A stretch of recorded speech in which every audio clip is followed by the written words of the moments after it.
Welcome members then to this licensing committee meeting being held on Wednesday, the 2nd of March 2022.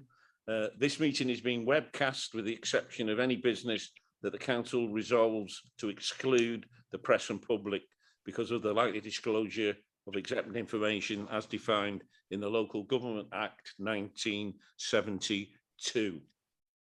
So thank you for that. We've tested the translation, so we're tickety-boo with that. Could I now ask for apologies, please, from members? Could I give Councillor Peter Prendergast apologies?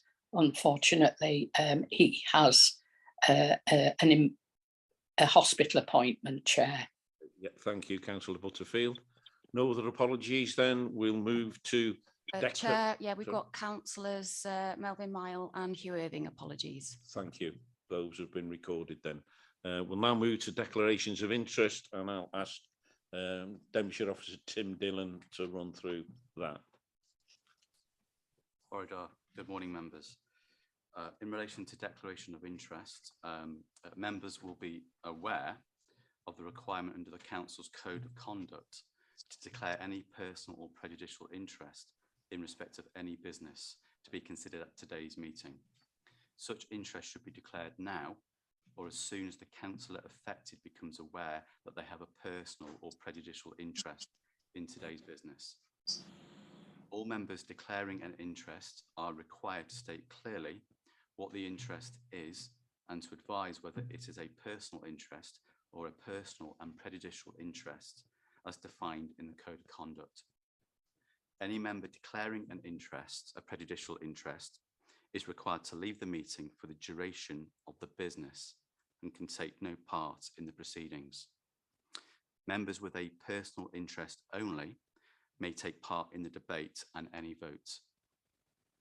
If a personal or prejudicial interest is declared today that has not previously been disclosed and recorded, the councillor concerned will be required to complete and sign a declaration of interest form, which is available from the committee support staff here today. Diolch. Thank you. Thank you. So is there any declarations of interest from members?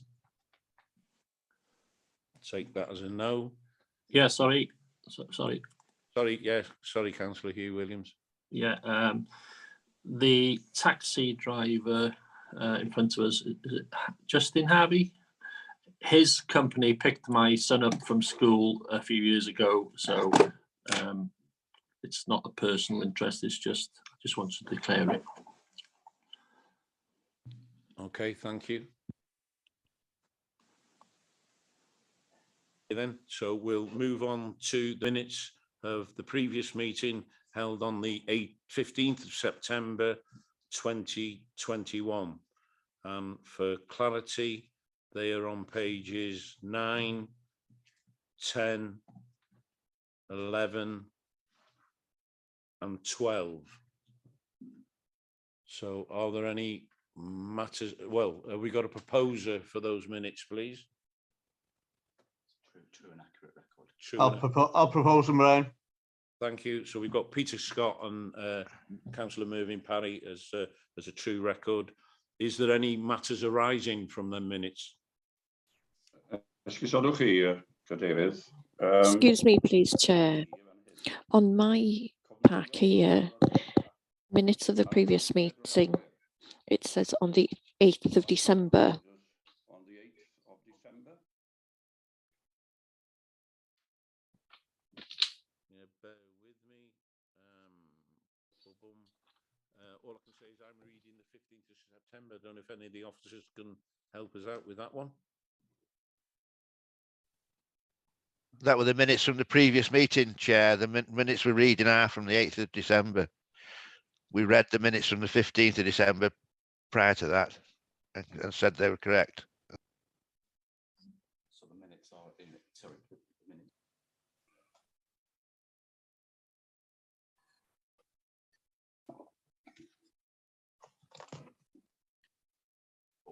Yeah, the 8th of December.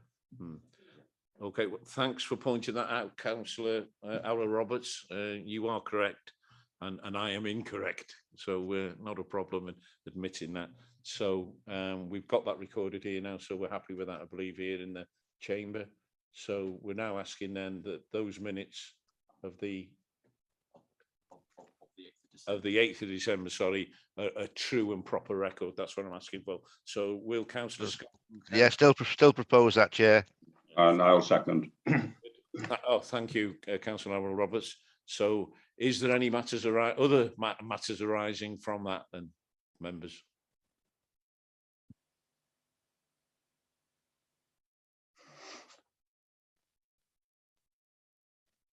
Councillor Butterfield, your hand's raised. I won't be able to vote to confirm the minutes because I wasn't at that meeting, Chair, on the 8th of December. Thank you. Thank you. Thank you.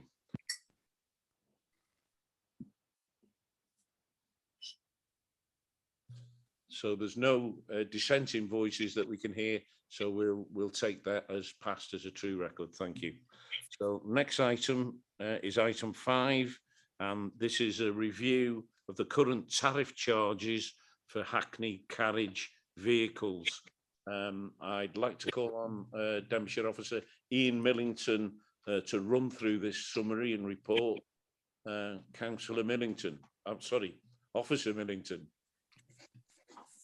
Thanks, Chair. I seem to be promoted from that, but there we go.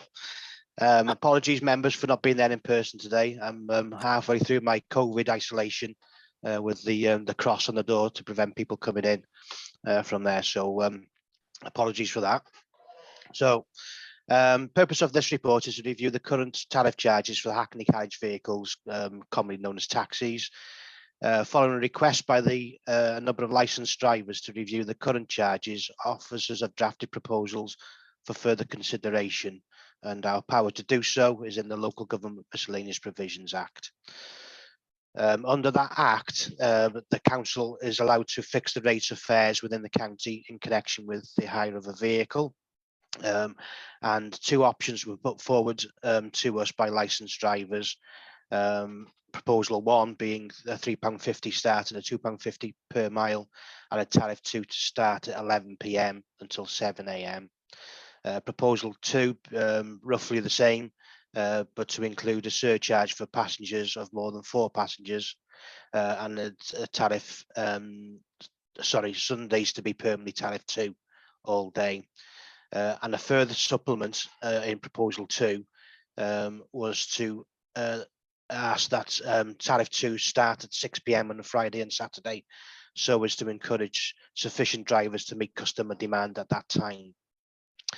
The current tariff charge is attached in Appendix A, and those were last done in 2018, 4 years ago, to be precise. The charges for distance are used to compile a league table of taxi fares throughout the UK, produced by a known publication, Private Hire and Taxi Monthly. Based on those current charges, Denbighshire listed at 259 and a total of 359 across the UK, 12 out of 22 in Wales and 5 out of 6 in North Wales. That was at the time of writing in December 21. Members may wish to note that this proposal will take Denbighshire to the 5th highest in Wales and joint 2nd with Gwynedd in North Wales. And I believe since writing, Conway have reviewed theirs, and it would take us in line with Conway also. Comparisons are based on a 2-mile journey on a normal tariff and does not take into account any of the extras additions. And just to note that position 1 is the dearest. The proposals, as laid out, amount to a 7% increase in charges for the 2-mile journey. Should members resolve to support the proposals and move to consultation, officers propose to consult publicly whilst directly informing licensed drivers of the proposals. Any objections at that stage will be brought back to the licensing committee for a consideration of a final tariff. If there are no objections, the authority must publish a public notice in one local newspaper circulated in the county, which should detail the new tariff and specify a period not less than 14 days, which objections can be made in writing to the authority. Members should note that for this action, a lead member delegated decision is required to ensure the council meets its constitutional obligations. No objections are received at that stage. The amended scale of fares and charges will become in effect after the expiration of the public notice, i.e. the 15th day. Again, any objections at that stage will be brought back to the licensing committee for a final tariff. Members should note that although the council set the table of charges, a Hackney carriage proprietor can charge a customer a lesser fee. The set charge is the maximum permitted. Members obviously may put forward a different preferred tariff or reject the representations to amend the tariff. So the recommendation is that the members authorise officers to proceed with the consultation on either proposal 2, paragraph 4.2 above, together with a supplement of 4.3, that is the Friday and Saturday night tariff 2 charge, or consult on a preferred version of a tariff agreed by members. They should also instruct officers to prepare a report for the next licensing committee if any objections are received, and instruct officers to publish the requisite public notice if no objections to the consultation are received, and implement the tariff after the statutory time frame if no further objections are submitted thereafter. And instruct officers to prepare a report for the next licensing committee if any objections are received following the statutory notice. Hopefully that's clear, but I'm happily take any questions if need be.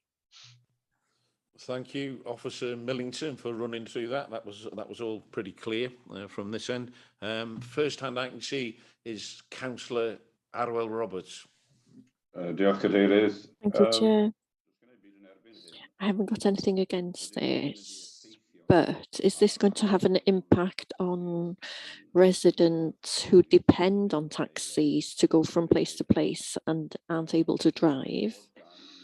And if it's come from the licensed drivers, then we've got to support them. But I do feel for residents who are facing a very difficult period financially with this. So I'm not really sure what to think.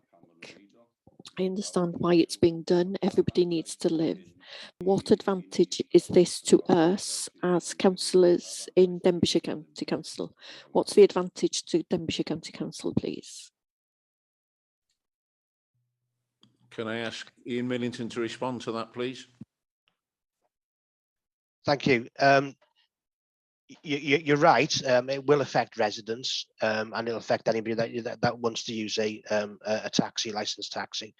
But we have to remember that if taxis are not cost effective for the operator, then they won't be a taxi. They won't be in the business to run. So therefore, then it does drive out some operators from actually working, which reduces the competition.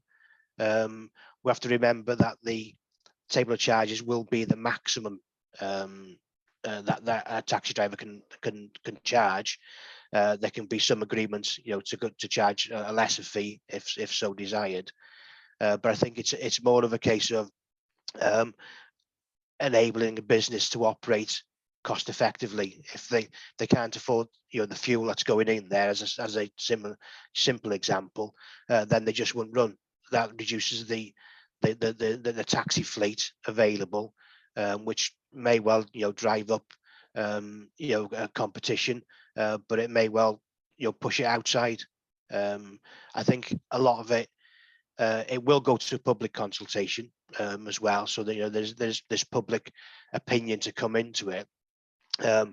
But equally as well, I think some drivers will not want an increase because they will see pretty much like the point raised that residents won't want it. So it'll be interesting to see what comes back of it in the future. Oh, thank you, Ian. Are you happy with that response, Councillor Roberts? Good. Move to Councillor Mellor, please. Yeah, thanks, Chair. I think it's quite sensible looking at this. You've only got to see now it's £1.50 for a gallon of diesel, a litre of diesel, not gallon. But you'll find now at the moment that taxi drivers are not turning out as much as what they should do. Try and phone a taxi half the time, you've got quite a considerable wait. And that's in the quieter times, they won't do it because of the what they're getting back for the tariff. So I think, you know, it is hard for us all, the prices are going up, but I really think, you know, we've got to look right across the board here, and I think it's a sensible thing to do. Thanks very much. Thank you, Councillor Mellor. Councillor Butterfield next. Thank you, Chair. I think the bottom line here is that our decision today has to go out to consultation, which I think is sensible. After we make a decision here today, which tariff we might want to put forward.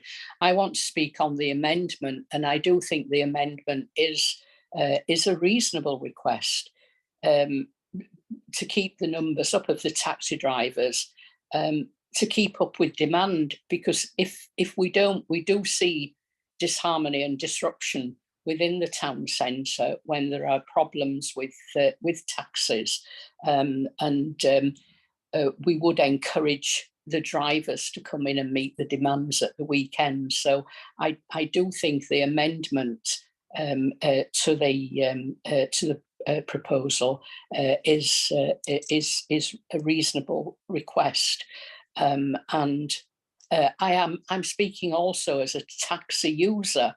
I use taxis, so Hardwell, I do take on board the point that you've made in that it will be a burden on the taxi users, and that would be particularly through the day. But as Ian has said, it's down to the taxi companies how they deal with that. But I am in favour and will support this, Chair, to go out to consultation and on tariff 2 with the amendments. Thank you, Chair. And thank you, Councillor Butterfield. Next up is Councillor Mervyn Parry. Yeah, thank you, Chair. Again, I think we're going to have to support this, really. I mean, it puts a top line on it, not a bottom line on it, as I understand. They can go less if they want to, but can't go more. Just correct me if I'm right on that one. You know, we've got things like costs of, we're going to be looking at making sure that these operators make sure that the vehicles are kept safe. There's maintenance on them, things like tires and fuel, everything's going up. So we need to put that we're obviously got to make sure we've got a standard of a product that's or a service that's been offered by the county. And correct me if I'm wrong, this is a top line, not a bottom line. Somebody could go cheaper if they wanted to. Chair, if I may immediately step in on that point, Certainly. Yeah, you're absolutely correct there. That it is the maximum that they could charge. They can come to some agreement and a lesser charge if they so desire, but they can't go above that charge that's there. You know, so it's one measure really to try and assist in those costs that are ever aspiring. I think in the future, I think we had a conversation, didn't we, about the age limit, and that might be something that we might need to look at later in the year, which was agreed at the for the next committee, I think, to further assist if we can, because I think there was some concerns in that area. So, but for now, this is just looking at the tariff to try and get the some assistance across that board that's there. Thank you. Councillor Hugh or Williams, please. Thank you, Chair. Yeah, I'm supportive of this, but I just spent the weekend in London in the back of many electric taxi. It's definitely the way forward. The cleaner energy, clean environment. Happy to support this now because we're not quite there with electric up in North Wales. I know we've had some trials with taxis in Denbighshire, but yeah, I am supportive of this, but we really need to be pushing these electric taxis in these towns.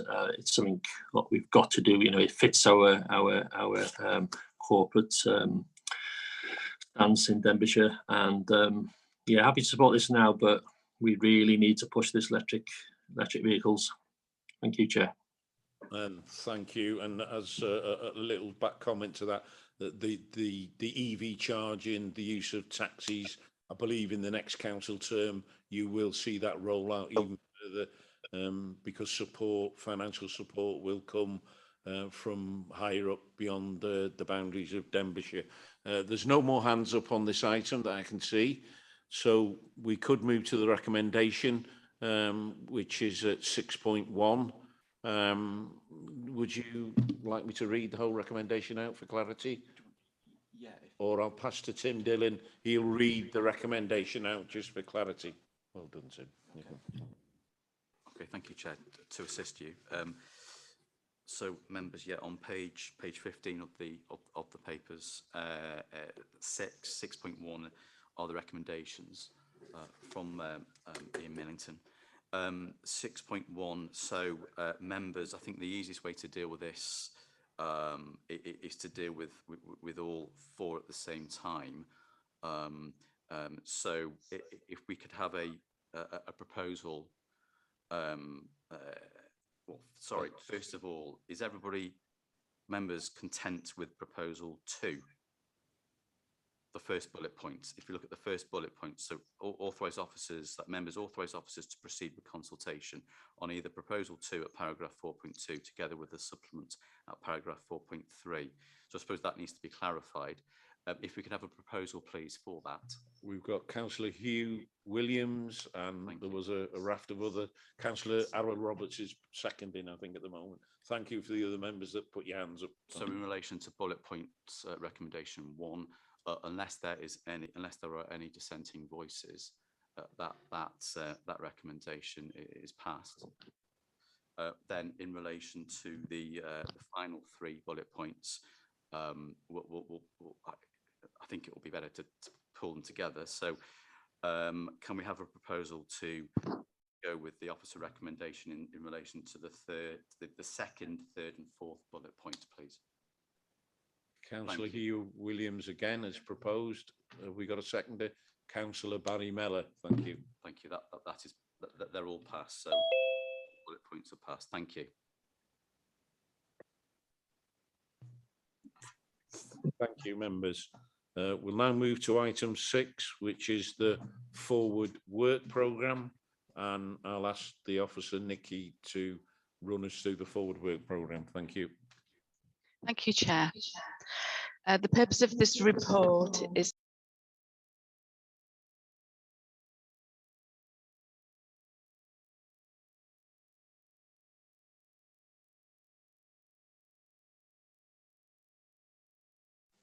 I can't hear anybody, sorry.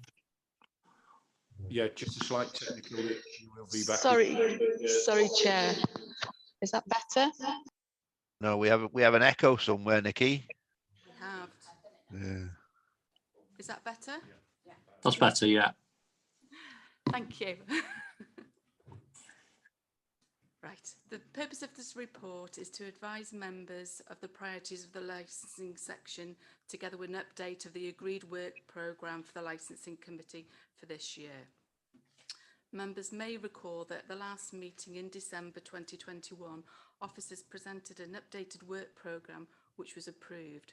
Officers were scheduled to present a number of updated matters for your consideration to this meeting. However, due to a number of factors, such matters will be presented to you at a future meeting. A revised forward work programme can be found at Appendix A. Officers have taken this opportunity to provide members with an update on matters that should have been brought to this meeting. 3.21 details the review of the HACKNEY carriage and private hire statement of licensing policy. We have undertaken an interim consultation with members of the taxi trade, just a small consultation, just to gauge the opinions of those working within the trade. However, work is ongoing with the finalising of the policy document, which will go to the trade and the wider public as agreed by members at the meeting in June last year.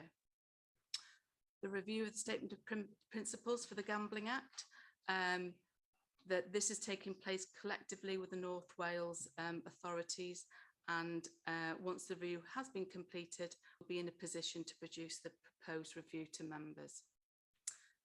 The review of the street trading policy. At the last committee held in June last year, members approved a draft review of the street trading policy. They further agreed to support the establishment of a subgroup made up of representatives of each of the member area group, the purpose of which is to work with officers to further develop a policy prior to submitting a final version. Since the last update, the subgroup has met twice and has been agreed that there is still major issues such as markets and prohibited streets that require further consideration. It was proposed that members discuss these matters with their respective groups prior to our next meeting. The Licensing Act Statement of Licensing Policy. At the meeting in September, members authorised officers to consult on a revised statement of policy. Since that meeting, members have been working on ensuring the revised version of the policy meets the accessibility requirements prior to publishing the consultation. The document is now ready for officers, and officers are working with the Council's Public Engagement Officer. Following consultation, a report will be placed before full Council to consider adopting the revised policy. The review of the fees and charges. Certain fees within the remit of the licensing section are set within legislation. For example, alcohol and gambling licenses. Where fees can be locally set by individual authorities, these are regularly reviewed to ensure they meet cost recovery of the processes involved. Officers have been working on implementing electronic means of applying for licenses, which will significantly change the current process. Officers are proposing to defer any review of current fees until such time as new processes are ready to be implemented. This will not affect the ongoing consideration of the tariff charges. Therefore, it's recommended that members note the contents of the report, and it is further recommended that members consider and approve the revised forward work programme detailed in Appendix A for the year 2022. Thank you, Chair. And thank you. I can't see any hands from members. Is there any questions, points, or any other comments any members would like to make? No? Okay, thank you. So we can move then to the recommendation, which is at 4.1, which is it is recommended that members note the contents of the report, and it is further recommended that members consider and approve the revised forward work programme detailed at Appendix A for the year 2022. Have we got a proposer? I'll propose that, Brian. Thank you, Councillor Parry. Seconded, Councillor Butterfield. And if I can ask, is anyone not in agreement with that proposal and seconder? No. So thank you for that, members. So that will be quite a lot of work for the new licensing committee in the next council term. Thank you. We can now move to part 2. If I could ask someone to move that, please. Councillor Mervyn Parry, Councillor Howell Roberts, and I will ask for the webcast to be paused.